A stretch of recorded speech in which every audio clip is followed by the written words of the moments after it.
నమస్తే శివోం. నేను మీ డాక్టర్ బివిఎస్ఎస్ రెడ్డి. వైద్యో నారాయణో హరి అన్నది మన నానుడి. అని అంటే సంఘంలో, సొసైటీలో డాక్టర్ని దేవుడి రూపంలో చూస్తారు, ఆల్మోస్ట్ దేవుడిగా భావిస్తారు. ఎందుకనంటే పోయే ప్రాణాన్ని నిలబెట్టగలిగేది డాక్టర్ కాబట్టి. సో అలాంటి ఒక డాక్టర్ ఈ మధ్య ఒక డ్రగ్స్కు బానిసగా మారడం అనేది ఇప్పుడు సోషల్ మీడియాలో దుమ్ము దుమారం రేపుతుంది.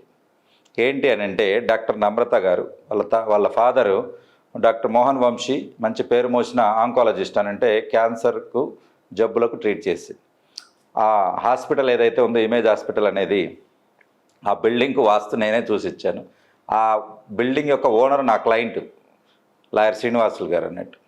సో ఇక్కడ దాదాపు 11 అంతస్తుల ఆ బిల్డింగ్లో హాస్పిటల్ రన్ చేస్తూ ఉన్నారు. అనేక మంది పేషెంట్లు వస్తారు.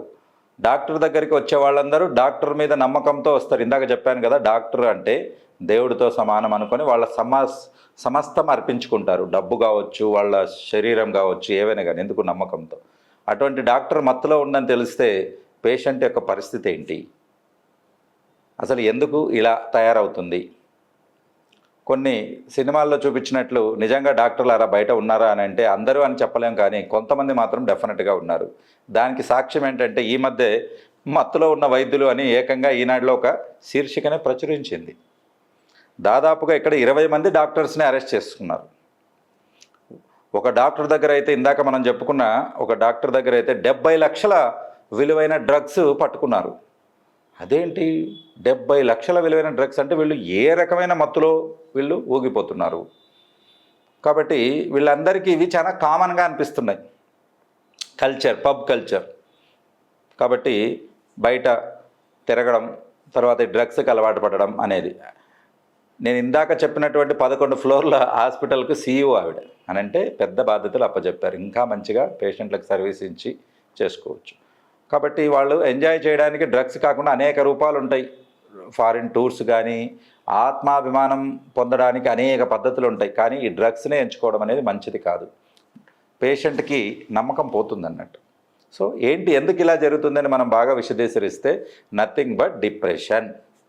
ఎందుకు వచ్చింది డిప్రెషన్ అని అంటే, అన్నీ ఉన్నా కూడా డిప్రెషన్ వస్తుంది. మీకు తెలుసో తెలీదో, కొంతమందికి లేక వస్తుంది. అంటే కొంతమందికి జాబ్ లేకపోతే నాకు జాబ్ లేదని డిప్రెషన్కి వెళ్తాడు. డబ్బు లేదంటే డబ్బు లేదని డిప్రెషన్కి వెళ్తాడు. అన్నీ ఉన్నాక ఏదో వెలితి ఉందని డిప్రెషన్కి వెళ్తాడు.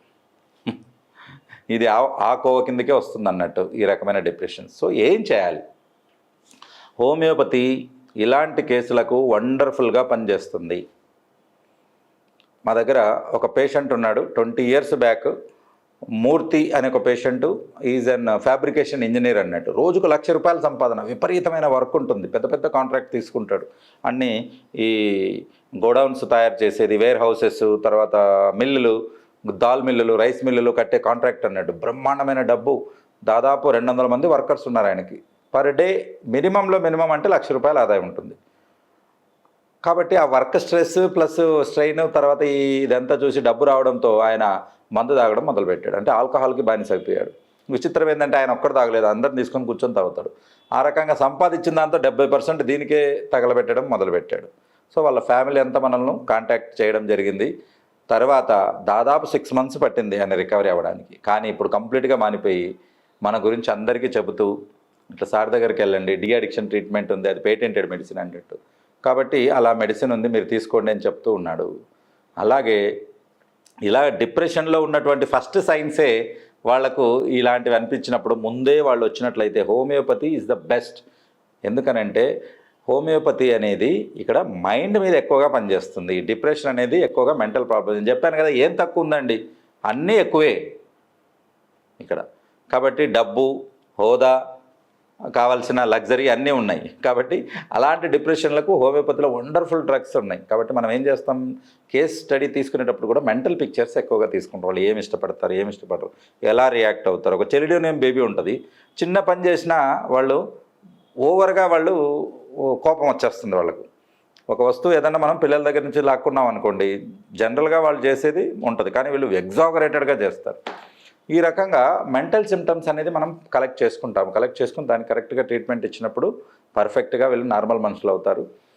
ప్రాబ్లం రావడం అనేది ఏం కాదు, బికాజ్ వీఆర్ హ్యూమన్స్, అందరికీ ప్రాబ్లమ్స్ వస్తాయి. కానీ ఆ ప్రాబ్లం నుంచి బయటపడే సొల్యూషన్ ఉందని తెలిసినా కూడా దాని వైపు ప్రయాణం చేయకపోవడం, సొల్యూషన్ తీసుకొని బయటపడకపోతే మాత్రం భవిష్యత్తు క్వశ్చన్ మార్క్ అంధకారమే అవుతుంది. మీరు ఎంత గొప్ప డాక్టర్ అయినా కూడా, ఎంతైనా పేరు సంపాదించుకోవాలంటే కొన్ని సంవత్సరాలు పడుతుందండి డాక్టర్స్కి. పోగొట్టుకోవడానికి 1 గంట రోజులు చాలు. సో కాబట్టి నేనేం చెప్తానంటే, ఇలాంటి వాళ్ళు ఎవరైనా ఇనిషియల్ స్టేజ్లో ఉన్నా, లేదా ఈ డాక్టర్లు అయి ఉన్నా, ఎవరైనా కూడా మీరు హోమియోపతి ట్రీట్మెంట్ తీసుకోండి. డాక్టర్ అంజలి గారు, తర్వాత మేము ఇక్కడ ఉంటాము. Mother India trust will give the best of the best treatment for this depression and anxiety, mental disorders. కాబట్టి అనేక మంది మన దగ్గర తీసుకొని ఉన్నారు. నేను కొన్ని ఎగ్జాంపుల్స్ కూడా చెప్పాను. సో ఇక్కడ ఏంటంటే, ఇనీషియల్ స్టేజ్లో మనము కనుక్కొని తొందరగా వచ్చినట్లయితే ఫాస్ట్గా రికవర్ అవుతారు. కాబట్టి లేట్ అయ్యే కొద్దీ ఇది సూసైడల్ టెండెన్సీ పెరుగుతుంది. మీరు చాలా కేసుల్లో చూసి కూడా ఉంటారు. ఎవరైతే సూసైడల్ టెండెన్సీ ఎక్కువ ఉన్నారో, తర్వాత అటువంటి వాళ్ళల్లో డ్రగ్స్ అలవాటు ఉంటుంది. అంటే ఫస్ట్ వ్యసనానికి వెళ్తారు, తర్వాత సూసైడ్ చేసుకోవడానికి ఇది అవకాశం ఉంటుంది. రీసెంట్గా మన పెద్ద తమిళ్ హీరోనే ఒక అతను ఉన్నాడు, యాంటోనీ అని. ఆయన కూతురు కూడా సూసైడ్ చేసుకుంది.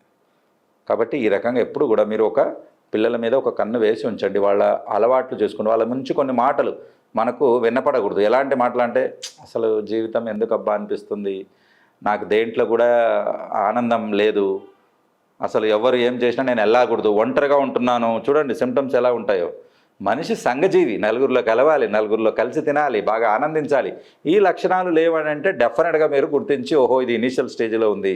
పిల్లలు కావచ్చు, పెద్దలు కావచ్చు. ఇప్పుడు చూడండి 35 ఏళ్ళ డాక్టర్స్ కూడా డిప్రెషన్కి లోనై 70 లక్షలు డ్రగ్స్ తింటున్నారంటే, క్యాన్ యూ ఇమాజిన్? కాబట్టి మనం ముందే గ్రహించండి. కాబట్టి వాళ్లకు సిగ్గుపడకుండా ట్రీట్మెంట్ తీసుకున్నట్టయితే డెఫినెట్గా బయటపడతారు. ఇది గ్యారంటీ హోమియోపతి అన్నట్లు.